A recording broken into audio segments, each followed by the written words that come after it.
کبھی کبھی کچھ آوازیں دل کے اتنے قریب ہوتی ہیں کہ وقت بیت جاتا ہے لیکن ان کی گونج ہمیشہ زندہ رہتی ہے۔ یہ کہانی صرف ایک شہزادی اور شہزادے کی نہیں، یہ ایک ایسی آواز کی یاد ہے جو اب بھی زندہ ہے۔ یہ کہانی میرے پیارے نانا ابو کی ہے، جن کے لفظوں میں جادو ہے، جن کی کہانیوں میں بچپن کی مسکراہٹ چھپی ہے۔ آج میں ان کی ایک کہانی آپ کے ساتھ شیئر کر رہی ہوں، ان کی اجازت اور ان کی دعاؤں کے ساتھ۔ This story is a humble tribute to my beloved grandfather, whose words gave wings to my imagination and whose love still echoes in every tale I tell. So let's begin. بہت پرانے وقتوں کی بات ہے۔ ایک بادشاہ تھا جو اپنی سلطنت سے محبت کرتا تھا۔ اس کی 2 بیٹیاں تھیں، بہت حسین اور نیک دل۔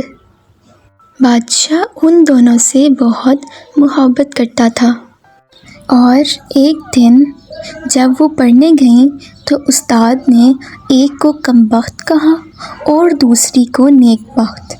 کہنے لگے، پڑھ کم بختی، پڑھ نیک بختی۔ یہ سن کر شہزادیوں کے دل ٹوٹ گئے۔ شہزادیوں نے واپس آ کر بادشاہ کو سب بتایا کہ ایک کو نیک بختی اور دوسری کو بدبختی کہتے ہیں۔ بادشاہ نے استاد کو دربار میں بلایا اور ان سے دریافت کیا۔ استاد نے کہا، کم بختی اس لیے کہ ایک خواب غروب کے ساتھ جائے گی اور نیک بختی اس لیے کہ دوسری مردہ سے شادی کرے گی۔ بادشاہ یہ سن کر بہت پریشان ہوا اور بولا، میں اپنی بیٹیوں کا نصیب خود بدلوں گا۔ وہ دونوں بیٹیوں کو لے کر سفر پر نکل پڑا۔ وہ راستے بدلتے گئے، گاؤں، جنگل، ندی سے گزرتے اور نانا ابو کی نظم ان کے ساتھ سفر کرتی گئی۔ تاوینیوں کوچ پر کوچ، منزل پر منزل، ڈیرے پر ڈیرے، پکے مردان تے لڑکے کھو کھاڑ، نہ سناڑ ایویں پئی گودم گاڑ، تے اتے بڑے بڑے پہلوان کھاون گلیاں تے بادام، مارن مکا تے کڈن جان۔ بادشاہ اور اس کی دونوں بیٹیاں ایک گاؤں میں پہنچی اور ایک دن اچانک انہوں نے دیکھا کہ ان کی ایک بیٹی غائب تھی۔ اور پھر بادشاہ اور اس کی پہلی بیٹی بہت پریشان ہوئے۔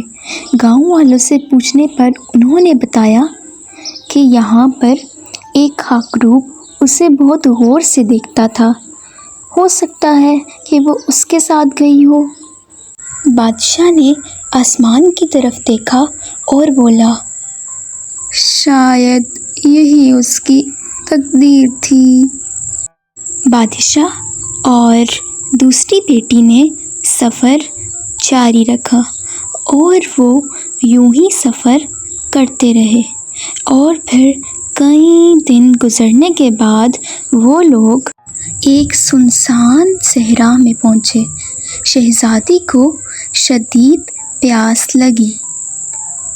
دور ایک جھونپڑی نظر آئی۔ بادشاہ نے کہا، وہاں دیکھو، شاید پانی ہو۔ شہزادی جھونپڑی میں گئی اور پانی پیا۔ اچانک دروازہ زور سے بند ہو گیا۔ کمرے میں ایک گھڑا تھا اور ایک بے ہوش انسان کا جسم، جس پر چمکتی سوئیاں لگی تھیں۔ شہزادی نے چیخنا شروع کیا لیکن دروازہ نہ کھلا۔ بادشاہ نے بولا، شاید یہی تمہاری تقدیر ہے بچی۔ شہزادی نے دن رات لگا کر سوئیاں نکالنی شروع کی، لیکن جب چند سوئیاں رہ گئی تو ایک لڑکی آئی اور اس نے بولا کہ تم تھک گئی ہوگی، تم تھوڑا سا اب آرام کر لو، اور وہ لڑکی شہزادے کے پاس بیٹھ گئی۔ پھر وہ شہزادے کو آزاد ہوا دیکھتی ہے اور جھوٹ بول دیتی ہے، میں نے تمہیں بچایا۔ شہزادہ اس کی بات مان لیتا ہے اور اس کو محل لے جاتا ہے۔ سچی شہزادی کو نوکرانی بنا دیا جاتا ہے، جبکہ اس کے مخالف میں جھوٹی لڑکی کو تحفے اور تحائف دیے جاتے ہیں۔ لیکن قسمت ابھی خاموش نہ تھی۔ ایک دفعہ شہزادہ کسی کام سے باہر جاتا ہے اور دونوں لڑکیوں سے پوچھتا ہے کہ ان کو تحفے میں کیا چاہیے، جس پر جھوٹی لڑکی زیور، لباس، کنگن، بہت کچھ مانگتی ہے، اور شہزادی صرف کہتی ہے کہ مجھے صرف ایک گڈا اور گڈی چاہیے، جس پر شہزادہ کافی حیران ہوتا ہے۔ اگلے دن شہزادی گڈی گڈا کو لے کر جنگل میں جانور چرانے جاتی ہے۔ شہزادہ بھی اس کے پیچھے جاتا ہے۔ شہزادی جنگل میں گڈی گڑیا سے بولتی ہے، سن پے گڈی تے گڈا، سوئیاں میں نے نکالی تھی اور اس ٹائم سے میں ہی شہزادے کی نجات تھی۔ شہزادہ سب کچھ سن چکا تھا۔ دربار میں سب جمع تھے۔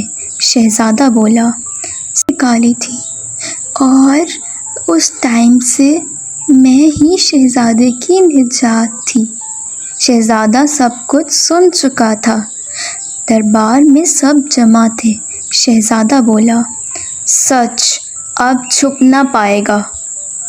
محل کی رانی وہ ہوگی جو سچی ہوگی، اور جھوٹی لڑکی جو گئی۔ اسی دن خاکروب دوسری شہزادی کے ساتھ محل میں داخل ہوا اور شہزادہ بولا، یہ ہمارا وزیر بنے گا۔ دونوں بہنیں گلے ملی خوشی کے آنسوؤں کے ساتھ۔ محل میں شادیاں ہوئیں، چراغ جلے، آتش بازی ہوئی اور محبت جیت گئی۔ جھوٹ ماضی بن گیا، سچائی سرخرو ہوئی۔ یہ صرف ایک کہانی نہ تھی، یہ وفا، نصیب اور سچ کی جیت کا ثبوت تھا، جہاں دو بہنوں نے اپنی تقدیر خود لکھی اور دنیا کو دکھا دیا۔ دل کا سچ آخر کار فتح پاتا ہے۔